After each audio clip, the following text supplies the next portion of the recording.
గ్రామానికి వెంటనే రోడ్డు వేయాలి అంటున్న గ్రామ యువ నాయకుడు Shiva. SV8 news Telugu channel కు స్వాగతం. మా వర్కూర్ గ్రామం నుండి మగనూర్కు వెళ్లే రహదారి, అదే విధంగా నేరేడుగో నుండి మక్తల్ వెళ్లే రహదారి చాలా అధ్వానంగా తయారైంది అని ఆ గ్రామ యువ నాయకుడు శివ గ్రామ యువ నాయకులు అన్నారు. దీంతో గ్రామస్తులు చాలా ఇబ్బంది పడుతున్నారు.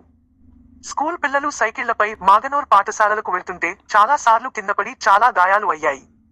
ఎవరికన్నా ఎమర్జెన్సీ ఆసుపత్రికి వెళ్లాలన్నా చాలా ఇబ్బందిగా ఉంది. దయచేసి మా గ్రామానికి వెంటనే రోడ్డు వేయాలని గ్రామస్తులు కోరుతున్నారు. గ్రామ యువకులు బి నరేష్, శంకర్, వెంకటేష్, సాయి, నరసింహ, రమేష్, నాగరాజ్, పవన్, పి నరేష్ ఉన్నారు.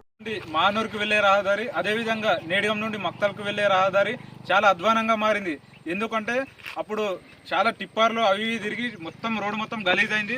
ఇప్పుడు మా గ్రామానికి ఎట్టి పరిస్థితుల్లో రోడ్డు అవసరం.